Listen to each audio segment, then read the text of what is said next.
Good Friday afternoon. Jerry Miller, welcome to the I Love CVille show. It's good to be with you just before the weekend, and it's going to be a good one for us in Charlottesville and Central Virginia. We're live in the Commonwealth, the country, and the world on the I Love CVille network. A phenomenal Friday program lined up for you.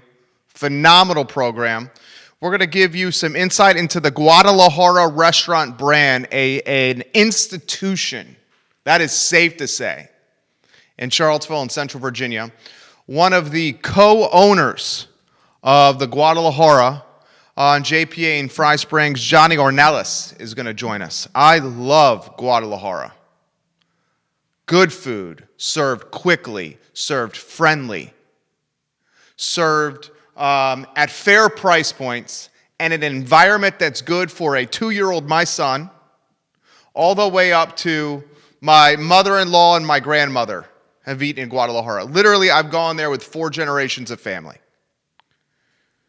I cannot wait to spotlight this brand. And we're going to talk about the struggles of managing a restaurant, a family restaurant, a restaurant launched by Latinos in Charlottesville and Central Virginia. And we're going to spotlight the struggles of running this restaurant in a COVID-19 landscape today on the I Love CVille show. We are an advertising agency. We represent a fair amount of clients from New Providence, New Jersey to Asheville, North Carolina. I love what we do. I'm not sure all the team members do all the time, but I love it. I work 70 hours a week. The business is 12 years old, our business in May. We've diversified the revenue streams and own a good chunk of a building on Market Street in downtown Charlottesville and a couple of other positions outside of Market Street in the Macklin building. And just like you, and just like your family, and just like your balance sheet, and just like your staff and your team at work, and just like your neighbor across the white picket fence at the base of the Blue Ridge Mountains in this unbelievable city of Charlottesville, Virginia, I'm uncertain and I'm scared, and I'm just trying to navigate this tumultuous ecosystem 1 hour at a time. And we'll go to the first headline. The only way I know how to navigate uncertainty is by using my brain. That's the only way I know how to navigate uncertainty is by using my brain. The first headline, Judah Wickhauer, is the data dashboard. Thank you, my friend. From the Jefferson Health District. I'm pulling it up on screen myself. Our beloved director, JW, has said it's on screen. Let's go to the full picture first. So the numbers change every day, and when numbers like this change every day, it's not necessarily a good thing because people are still getting sick and dying and getting hospitalized. How you interpret the data is how much the numbers do change, to what extent. What's the delta? Compare and contrast to previous days. Same thing I do with real estate, same thing you do with real estate, same thing you do with pricing, a service like a tire change in Charlottesville, Virginia. How do you price a tire change service if you're University Tire? Well, if you're University Tire, you compare and contrast the data of what Settle Tire is doing, what Peacock Automotive is doing, what Harding Auto Sales on High Street is doing, what Malloy Ford is doing, and you say, they charge this, and we want to be either higher, at the same price, or lower. And if we want to be lower, we hope it jumpstarts business. We want to be at the same price point because we feel comfortable with the price. We're higher because we have too much business, and we want to pump the brakes a little bit and still get margin. That's how you think about it. The data from the Jefferson Health District, the same way. Compare and contrast it to previous data dashboards. This is Fridays. Look at how the data is changing. Let's go into the bottom third. I think the bottom half, the most important are the graphic, Judah. It's on screen. Now, I caught grief for this. About talking strictly about fatalities. And I get caught up sometimes in certain data points like Major League Baseball. How many RBI did this guy hit instead of maybe his on-base percentage? Basketball, what's his points per game? Okay, as opposed to his defensive efficiency, and is he taking high percentage shots? One of the statistics I get caught up in as a Charlottesvillian, as a Central Virginian, as a husband, as a father, and a small business owner is fatalities. I get caught up in fatalities. And I had people slap me on the wrist. I have people send me the Facebook and Instagram and Twitter and email inboxes have freaking exploded, like to a completely different level. And of all sorts of topics we're covering on the show. And I relay a lot of that to the show. But a lot of folks say, don't focus on the fatalities. Think about total cases and then hospitalization. Matt Daring, who's come on this program, works for the University of Virginia as in an accountant or a handler type of way, managing costs and trying to do efficiencies. He's come on the show. He had that to say on the I Love CVille network. He said, Jerry, there's 298 cases and 60 hospitalizations. So you're talking about 20% of the people in Central Virginia that have COVID-19 go to the hospital. And he says that's a lot. And I'm trying to be more open-minded about considering other things and not being so linear in our thinking. And if 1 out of 5 people I knew got struck with something, or 1 out of 5 people that I knew encountered something in their life, and that encounterment and what they encountered in their life turned into be something bad, I would tell other people about it and say, don't go down that road, or don't get in that car with him. Or wear your mask, or don't touch metal things, and make sure you wash your hands, because 1 out of 5 people are getting. That is a legitimate number we should consider, and it's worth emphasizing. Hospitalizations versus total cases. I'm going to track that metric and not just be so fixated on fatalities, because there's a lot of folks, and sometimes I fall victim to this, that say there's 13 people who have died from this, and of those 13 people that have died from this, all of them are age 50 and over, and the majority of them are 80 plus, and many of them have other conditions that are already going on in their life, pre-existing conditions, and these pre-existing conditions have compounded and impacted how they personally have handled COVID-19. And pre-existing conditions maybe not as prevalent with younger Charlottesvillians and Central Virginians. That's how I think about it. So I'm trying to be more open-minded. Let's go to the next story. And leave your comments in the feed. We're going to get to these comments. Shoot, we got a lot of comments coming in right now. Leave your comments in the feed and I'll get to them. Next headline, Judah, put that on screen for us. These are the numbers that I get. It stings. Okay, these numbers sting. Central Virginian region, the Central Virginia region could lose 24,000 to 38,000 jobs by the end of June. Central Virginia region could lose 24K to 38K jobs by the end of June. Dudes and dudettes watching the program, concerned about this. You should be. We're already over 500,000 job losses in the Commonwealth of Virginia. Worth repeating, over 500,000 Virginians are unemployed. And now you have a legitimate organization, the Virginia Economic Development Partnership, that was trustworthy, saying that we could lose between 24,000 and 38,000 jobs by the end of June. The Central Virginia region is 250 to 300,000 people, depending on how many of the outer counties you include. 250 to 300K in Central Virginia. We're basically saying 10% of the people by June will have less job opportunity. That should worry you. It's the struggle of the economy versus health and what you do about that. Let's quickly run through the next 2 headlines before we get to PR optics and before we get to a topic that's blown up my inbox in the University of Virginia for furloughing its hospital system, furloughing employees, cutting pay, reducing benefits, while folks atop the totem pole still rake $500K plus a year in yearly salary. That topic blew up my inbox like I've never seen before.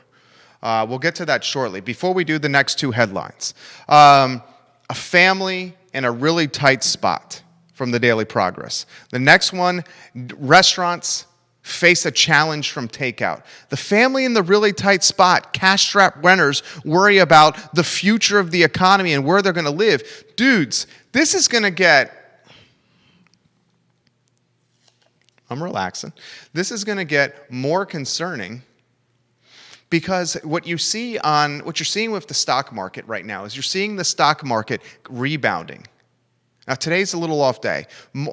literally, guys, the month that we just had in April was one of the best months that we've had in a long time. Now, you're going to say the stock market crash. Of course, the rebound's going to be there. I get that. Where I'm saying is the folks that are making money, the folks that can work from home, the folks that have the opportunity to still get employed, the folks that have the burn rate, the folks that have the generational money, whatever it may be, they're fine right now.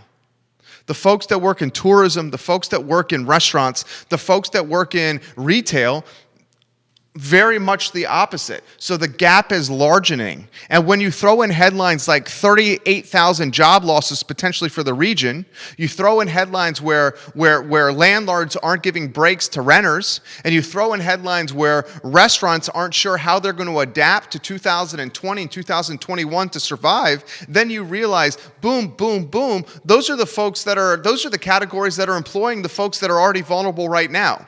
And then we talk optics and PR, and get ready to run 5 screenshots on screen, Judah. This headline is catching fire on Twitter and certainly on Facebook and certainly on the I Love CVille network. In the midst of all this, the University of Virginia flexed its muscle by getting the governor's office to get the elective surgery ban or the elective surgery pause to get restarted again. UVA goes on record, gets what it wants and says we're losing $85 million a year, $85 million a month, $85 million a month. We need elective surgeries to get going again. The governor the next day says the pause is off.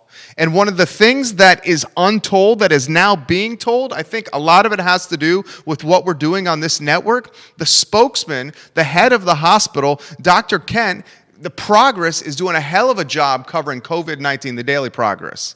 Okay, a hell of a job. They do a great story on this, although some folks say it's a regurgitation of the press release Kent sent to hospital workers anyway. One of the key tidbits that was not in that press release Kent sent to hospital workers was the fact that he's making $950K a year, and while he's getting his salary cut 40%, he's saying, I'm cutting my salary 40%. That's still $500K plus. You have people being furloughed and laid off and having their benefits cut and asked to do different jobs that they otherwise were not planning on doing when they started working for the health system. And you have people working different shifts at different times of the day for the health system. Maybe they were used to being admins and working during the day, and now they're working on the floor at night. And then the top of the totem pole is still taking home $45,000 a month. It had a lot of folks hitting my inbox voicing, rightfully so, a bad taste, a little bit of bitterness. Because employer contributions to retirement funds will be suspended for all non-physician employees through July. Because non-patient staff at the medical center and the university physicians group will be furloughed for up to 3 months, and those affected will be notified beginning of May 1. I get that the people atop the totem pole have a track record and a pedigree and a history and accomplishments, and I work my tail off just like anybody else. And when I'm working my tail off just like anybody else, I want to be compensated for that hard work and that sweat equity. And the more experience and savvy that I get, the more I'm going to charge. And that's fair because I'm passing value to the people I'm working alongside. However, when you're in a time of historic hardship, certainly from a hospital standpoint and undoubtedly from a mankind standpoint, what does the optics tell you? Are you flipping through the optics for us, J-Dubs? Just flip through them, about 4 seconds on screen.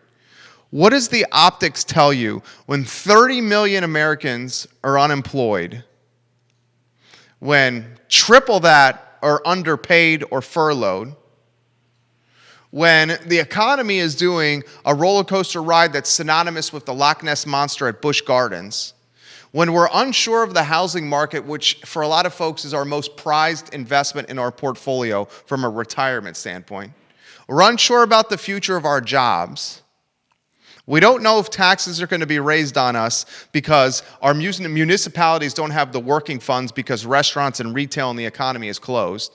Everyone is scared HE double hockey sticks. And then the guy that delivers the news that we're hemorrhaging $85 million a month is making $950K a year. I'm willingly taking a 40% pay cut. I'm doing what's important for the team. I'm going to take the 40% pay cut. I've only worked here for 2 months. I'm going to take the 40% pay cut. Oh, by the way, that's $550,000 a year. No, we're not going to contribute to your retirement accounts. I'm sorry, we're not going to contribute to your retirement accounts. Yes, you're going to have to work different hours. No, it's not going to be 9 to 5. You might have to work a 3 p.m. to 11. Yeah, you're going to have to work 3 p.m. to 11. It's not 9 to 5 anymore. You're going to have to get furloughed. You can't have vacation. I'm sorry, you can't. No, not vacation. It just is bad optics. It's bad optics. Agree or disagree, it's bad optics. One more story before we welcome Johnny Ornelas. Johnny Ornelas is the co-owner of Guadalajara on JPA and Fry Springs Station. I'm curious to see how JPA and how Fry Springs and how the restaurant industry is surviving from somebody inside the restaurant industry. The next headline's an important one. I love the restaurant industry, and why I do is because what is Charlottesville known for? Don't go to the headline yet, Judah. Charlottesville is known for, I think, the following. And tell me if you disagree. I'm going to try to do this in order on the fly, just thinking out loud. I think Charlottesville is known for, number one, the University of Virginia. I think we're all in agreement there. Charlottesville is known for, number two, what? This is when it gets probably tough. I'm going to say the Blue Ridge Mountains, outdoors, the mountains, Blue Ridge Mountains, super cool. Two really cool things, UVA, Blue Ridge Mountains. Charlottesville is also known for breweries, for vineyards. Charlottesville's known for restaurants, music scene. I'd say that's what, am I missing something, Judah? Charlottesville's known for, please put it, UVA, Blue Ridge Mountains, things to do outdoor, breweries, vineyards, music scene, restaurant scene. If I'm missing something, shopping, local movement. Okay, so we know restaurants are in the top 5. The brand identity for Charlottesville, Virginia, and the brand identity for Charlottesville, Virginia, determines the brand identity in a lot of ways for Albemarle County, Fluvanna County, Orange County, Louisa County, Greene County, Augusta County. What am I missing? Nelson County. You get my drift. So as Charlottesville's brand and economy goes, Central Virginia goes. So Charlottesville's brand identity is influenced by restaurants. I follow restaurants because I know if the brand identity for Charlottesville, and one of the things that helps determine the brand identity is restaurants, if I know the brand identity for Charlottesville is strong, then I know that our community is strong, potentially. I know that the economy in our community is strong, most likely. I know that our homes and our properties are going to go up in value. Really probably true if the brand identity of your town is strong. Your property is going to go up. Restaurants help determine the brand identity. So I'm a huge proponent and champion of the industry because I understand that's what makes up the fabric of our community. One of the things, safe to say. You understand what I'm saying? So I'm going to ask this question. And I'm going to show 2 screenshots from 2 comments on the I Love CVille network that were absolutely amazing. Here is a challenge that is happening with restaurant owners in Charlottesville, Virginia, and reopening their restaurants. Are you ready? The team members that work in these restaurants, staff, front of the house, back of the house, are making too much money right now from the government on unemployment and through other governmental resources. And because they are making so much, not so much, in comparison to what they were earning from the restaurants, because they are making this level of income, a lot of the staff at restaurants, because they're making this level of income without having to work, government gives you money, unemployment gives you money, low-hanging fruit gives you money, here's the money, you can sit on the couch, here's the money. Because staffers are making so much money in this industry from the government, there is uncertainty by the industry of whether or not everyone will continue to come back to work right away. That's crazy. That's crazy. And to compound matters, when restaurants do open again, certainly in Charlottesville and certainly in Central Virginia and certainly in Virginia and certainly on the East, everywhere, when restaurants do open again, they're going to open in half-filled dining rooms because of 6-foot social distancing rules. So a dining room that could at one time have done 150 covers at one time had potentially turned 150 covers twice on a Good Friday night is going to do 75 covers for the first turn and 75 covers for the second turn for a total amount of covers of 150 covers as opposed to 150 times 2, 300 covers. If you're cutting your diners by half because of social distancing 6-foot radius rules, 6-foot rules, your business model is not going to generate enough money or not as much money as it once did. That leaves service industry personnel to ask themselves this question. Do I go back to work when the restaurant opens, when I know the dining room is going to be half full? Or do I sit here and collect this free money from the government for doing no work? Show the screenshots. Which one do you want to do first? Kate's? Which do you have Kate's up first? Yeah, Kate Elwood's screenshot. And then I got a message from Kate that I'm going to read. Kate Elwood's a baller. This is her screenshot. I'm reading it for those that only listen to the podcast version, the audio version. The extra $600 a week only goes until July.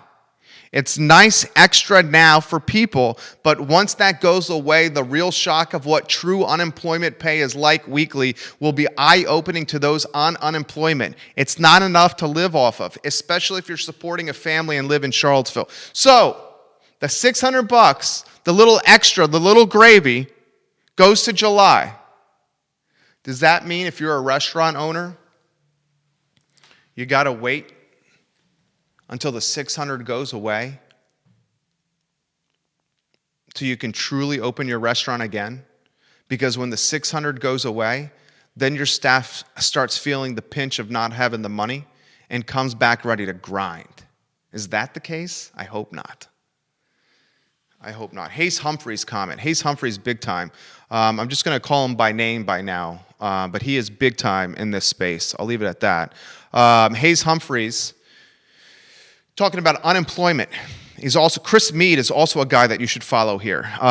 If restaurant shifts are being offered, brewery shifts are being offered and turned down, then you are not unemployed and will not qualify for unemployment insurance. The moment restrictions ease and we come out of crisis mode, there will be a lot of less air cover for public support. You'll see a lot more of these, quote, I want to open, but my employees make too much from the government, quote, stories. And fundamentally, if you're a hospitality worker at a half-filled restaurant, that's true. It's not right, but it's true. And it will provide ammo to those who oppose government support for this and think an unrestricted market is the only solution to this. He's basically saying, and I'm paraphrasing a man smarter than me, and Hayes Humphreys, he's basically saying if this potentially backfires and that the servers in the front of the house and the back of the house want the free money for no work from the government until the juice goes away, as opposed to going to work right away and earning a living. He's basically saying free market capitalists will say, this is what happens when you give people free money for no work. You should have instead let the strong survive, survival of the fittest, a lion in the animal kingdom. Okay. And it's so funny. There's so many different layers to this economic onion that is COVID-19, and there's so many different layers to this health crisis onion that is COVID-19. I'm going to table this for now. Judah, I'm going to reach out to Johnny. Do I have your green light, your permission, your blessing, your thumbs up? Oh, there's the thumbs up. Thank you. The phone is ringing. Johnny Ornelas, co-owner, Guadalajara, JPA, Fry Spring Station. His brand, his business, an empire in the community, an institution in the community. And we have him on the line. Judah, let's get him through. And I'm going to give him props. I've been giving him props in his restaurant props all show. so far the most strategic guest in the history of the I Love CVille show, with the branding behind him. You are live on air. You're looking handsome. You're looking sharp. You're looking ready to kick some, you know what, and take some names. Johnny, I love the banner. The show is yours. Introduce yourself to the viewing public. Thank you, Jerry, and I appreciate the invite and having us. It's an honor. Our pleasure. Yeah, I'm father of 3, and native to Charlottesville since 1988. Born in California, parents, migrant parents, and we migrated to Charlottesville, and your big thing, entrepreneurs, and that's what they turned into. My family, parents, uncles, they all turned into entrepreneurs, and that's where the brand got started. Downtown, that's my stomping ground. It's an amazing brand. I've been going to Guadalajara for 20 years. I've taken 4 generations of family there. I mean, it's as quintessential as Charlottesville as like Bodo's and C&O. Your family business here. A couple questions for you so we can get some background. How many Guadalajaras are there? So we got 4 in Charlottesville. So you guys, a true family small business here. How many team members, family members rely on Guadalajara for a living? Oh man. On our side, there's 3 of us siblings. So it's all my other 2 brothers. They work in the restaurant industry as well. And then we got aunt and uncle that also their families branched off, and they depend on them. So you're looking, and then we got aunts and uncles on my dad's side that also work in the industry as waiters or cooks or whatever. So, and we got a lot of cousins that actually work in the kitchen. So we've got, I would at least say between all 4 locations, we've probably got at least 20 families. How many total people? Oh, total people. You're looking at that depend on the restaurant, family-wise. I can't even count it, really. I'd probably say over 50 people that count on the restaurant itself. Okay, so a lot of people count on this. All right, give us an indication of a flip book. You guys are crushing it in first quarter. Guadalajara is the place to be. January and February, we're going into the spring where it really starts getting red hot. First week of March, probably doing well. And then what happens? I get the dagger in the heart, man. UVA notification. I'm 2 blocks away from Scott Stadium.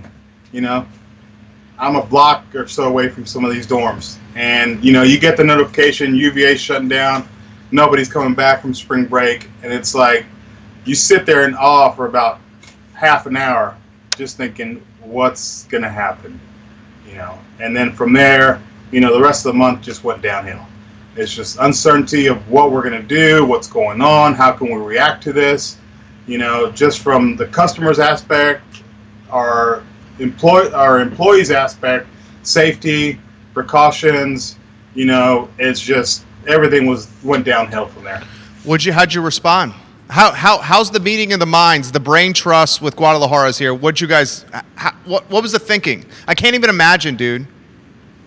It was almost like dead silence for 2 days. It was just like, what do we do? Can we stay strong? Can we? In my mind, for this location, is like, can I survive? It's like, can I make this happen? And then shortly after that, we started, hitting some of our providers. We got to switch this around. If we're going to start doing takeout, we need more inventory, And then it was you're staffing everybody still full time, and you're watching that bank account just trickle down. It's like how, so we had to, by the end of March, we had to kind of just, okay, we're going to have to switch this all around and try to get through the next month, and hopefully, it gets better. How about this topic? And I respect your honesty here. This topic, and it's a tough one. The topic of we all want the same thing. We all as a community want to come out of this better than we were, and we want to come out healthy and strong and united and together, right? Right. We go about it different ways, but we're all going for the common goal. Like, you have 50 mouths to feed. 50 mouths are tied to the Guadalajara brand. Like, operating the business is how those mouths get fed. That's not to be said that we don't want Charlottesville and Virginia and the United States to be healthy. You know, I'm torn on that. I'm going to throw that whole topic to you. You know, trying to stay healthy and trying to be cautious with our families and trying to keep them fed. You know, before it all kind of trickled down, I started throwing some inventory in the walk-ins. You know, I said, if this shuts down, you know, we got to have stuff. You know, I was going to the grocery store for my family, you know, because as soon as school shut down, my wife's a teacher, so as soon as school shuts down, she went straight into quarantine at home with my dad. So it's like, okay, I got to keep an inventory. I got to do this. And I was looking at the stores, and, you know, stores are getting wiped out. And, you know, food vendors are like, well, at least, you know, if I can order stuff, I can have it here in the walk-in. I can have it for the families. I can have it for the employees. You know, it is just, and at one point it was kind of like, should I even go back into work? You know, you got the stress of, you know, can you be affecting your family? Can you still, on the other end, you still need to provide for your family because it's, you know, stuff does roll downhill. So we got a mortgage to pay. You know, you got bills to pay. And the help is really not that great on the mortgages. You know, they still want you to pay that at the end of those 3 months. Yeah, the bank, that's I know. And thank you for bringing that up, guys. You get 90 days of pause. It's not 90 days of not pay. They still want the bank, and then you're just going to get hit with a lump sum payment that's going to be harder to pay than a 1 month sum payment. Right. So what do restaurants, you got restaurateurs watching right now. Daniel Kaufman at Publix watching right now. You got a couple restaurateurs. What do restaurants look like after this, Johnny? You know, I've gone to a little bit of controversy with some customers and vendors. They're asking me if we're ready to go back online with, you know, getting the minimum amount of people in here, you know, 10 customers at a time. I'm not really looking forward to it. Ooh, tell me why. You know, it's more work. More restrictions, more things we have to have on hand, you know, more sanitizing. Right now, our system here at Fontaine, I broke up in a probably 100-year-old window that had been sealed for, you know, the longest time with I don't know how many coats of silicone. Broke that open. It's window service, door service. So I'm protecting my staff, and the customers are protecting themselves being at a distance. You get customers rolling back in before we're ready, and you go back into this. If we had restrictions before, I think they're going to be worse when we reopen. Oh, yeah. You know, and you're going to have a lot more conflict. You're going to have a lot more customers say, hey, you can't come in, and then they're going to get mad because everybody's antsy right now. Everybody's kind of, you know, they're wanting to come in, they're wanting to dine, but, you know, we got to follow these regulations they have in hand. And I think having more people circulate inside the restaurants, you know, can increase some of these infections, actually. Does that mean your new model then is a takeout window? Right now it is.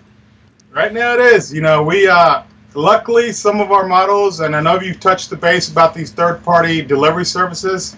You know, you had Andre on yesterday, and about his service that he's trying to move forward. We luckily started our online ordering service about a year ago, and we fine-tuned it and everything. So that online ordering service is directly diner to Guadalajara. There's no intermediary party. There's no intermediary party. Nicely done.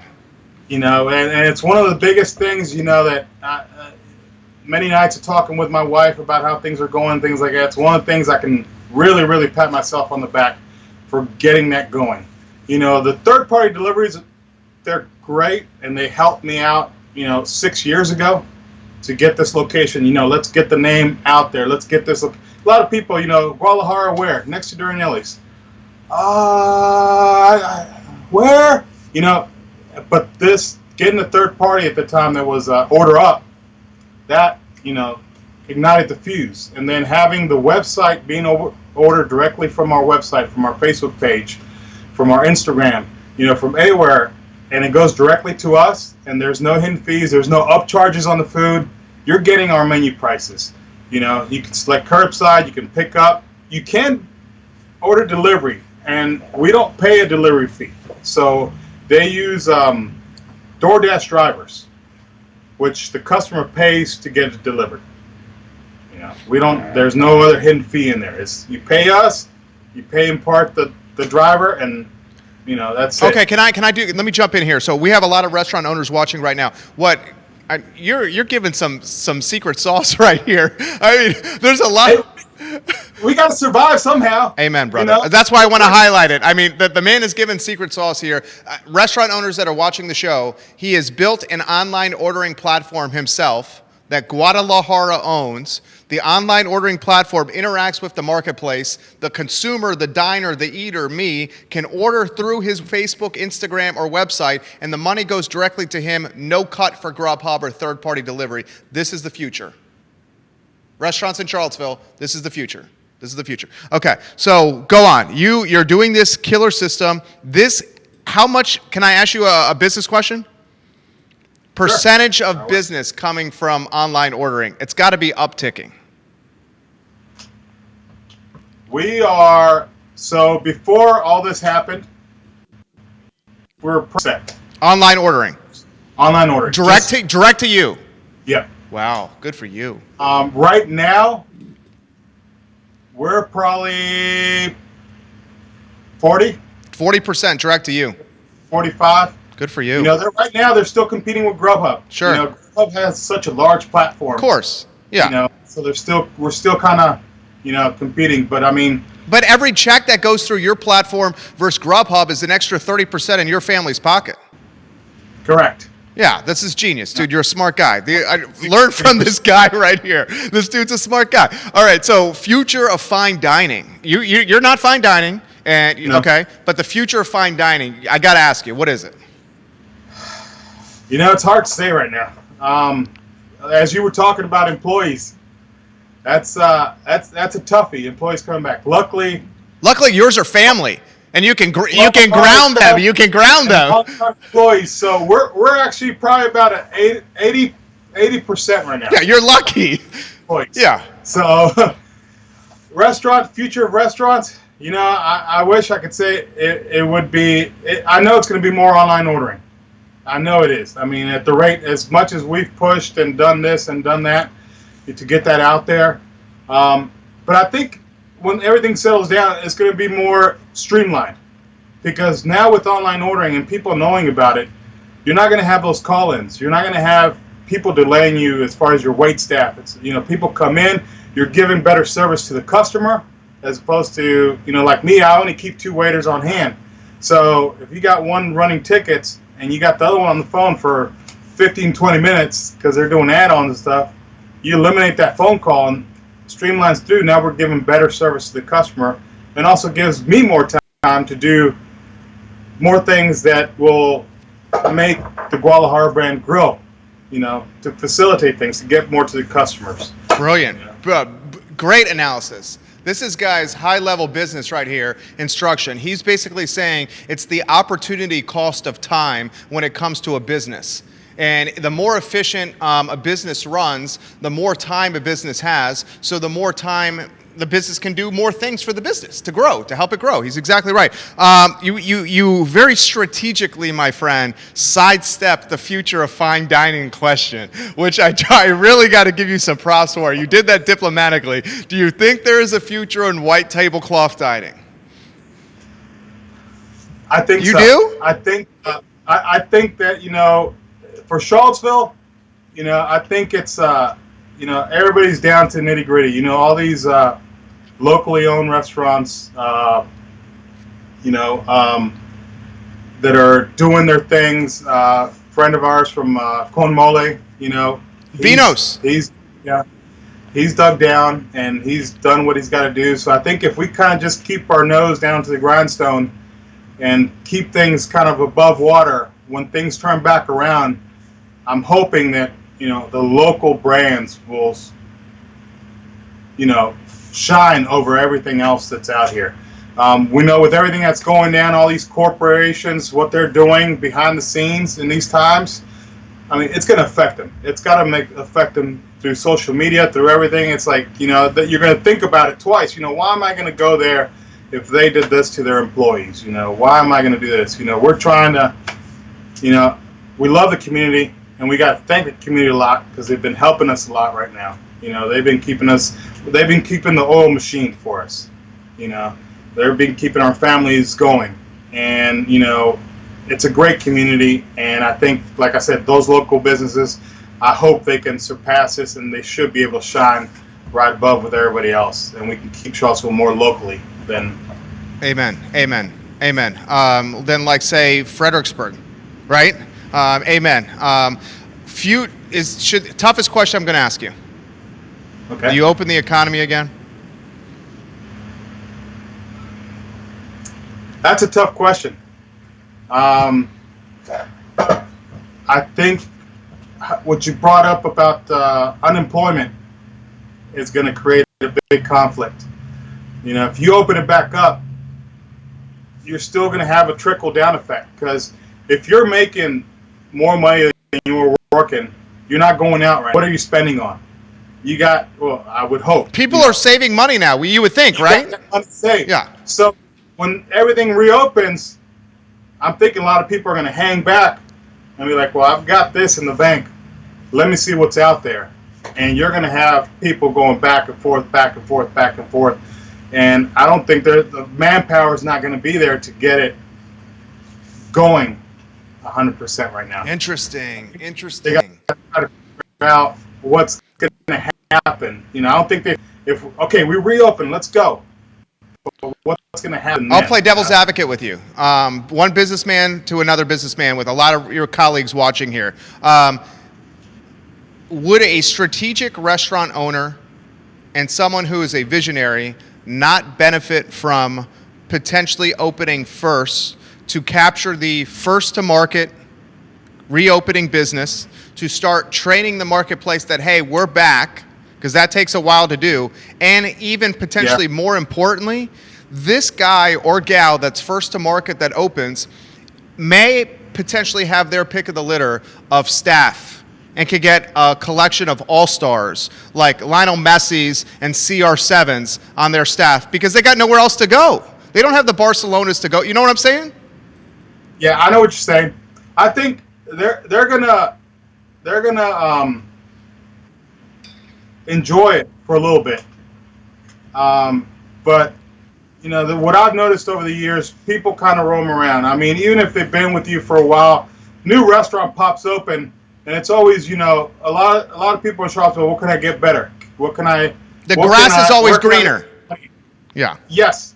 So he might get all the all-stars, but as soon as people start opening, you know, unless he can really retain those all-stars, it's going to cost him more money to retain those all-stars, because if they're going to offer him 1,000 more over here, he's got to go up that 1,000 more, and then he's going to go under. You know, because he's got his payroll margins are skyrocketed, and when everybody else opens, you know, the community is going to start spreading out. They're not just going to stay with that one person.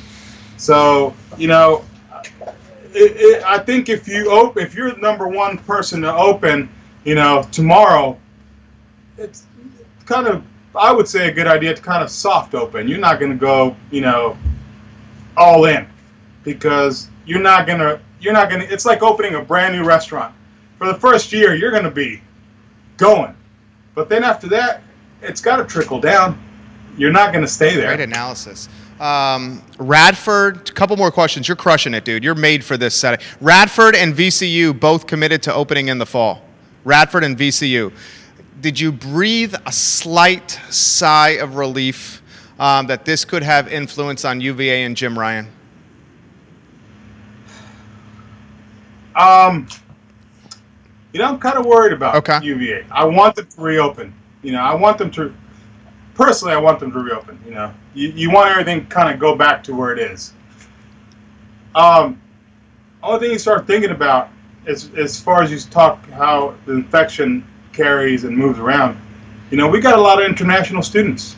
Not to point a finger at one country or the other, but, you know, some of these countries didn't go through the same process as others, and we don't know what the screening is to come back in. You know, we don't know what the screening is going to be to start back off. And with, you know, some people being infected and no symptoms, no nothing, I think it's got to be very strategic on how they want to reopen UVA, and unfortunately, some of these sports programs are going to be hit. Football should have already. I think they should have already started camp. Yeah.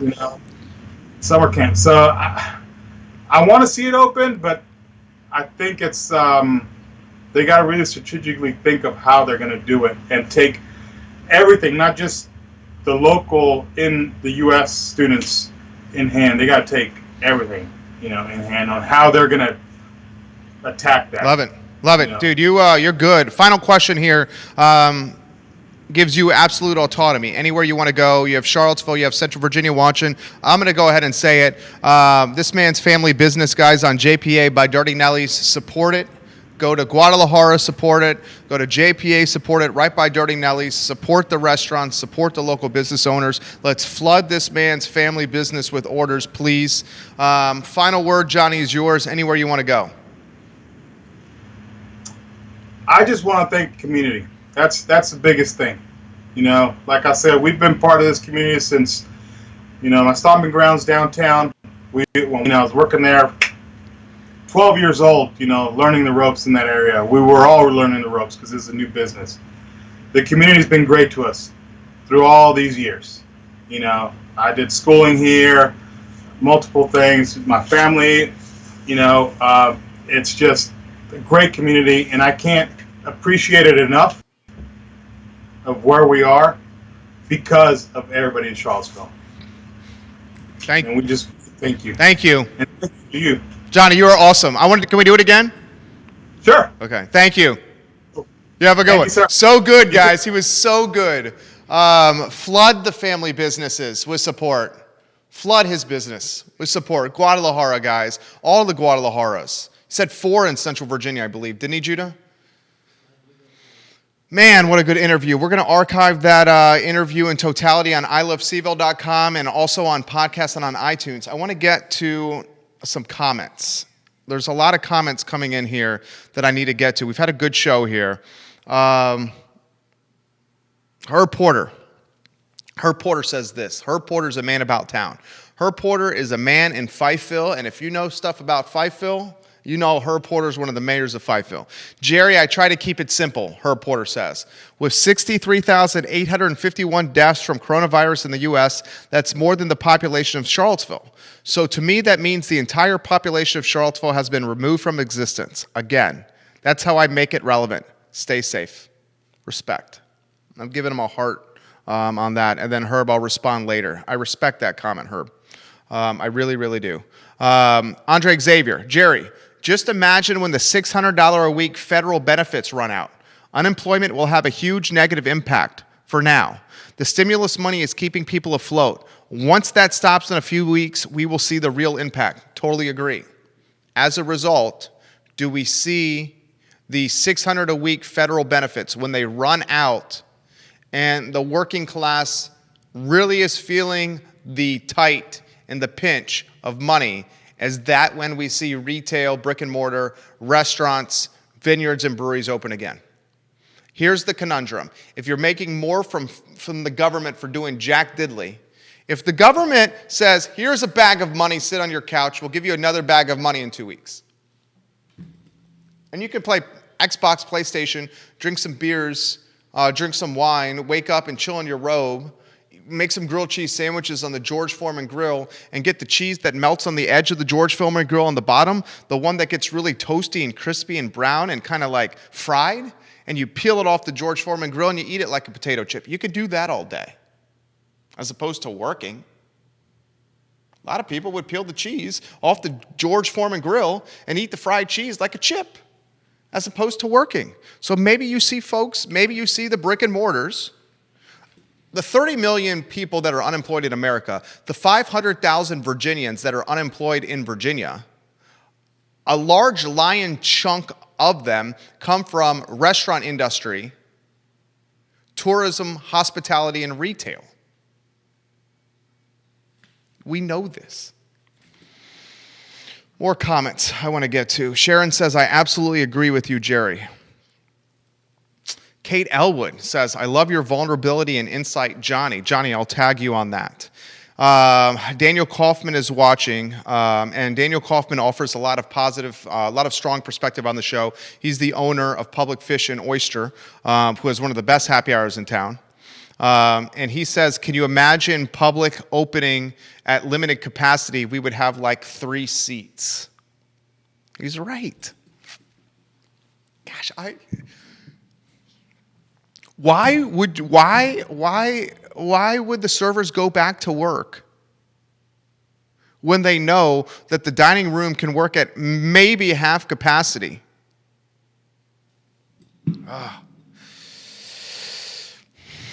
It's the I Love CVille show. We have a lot for next week already on the docket.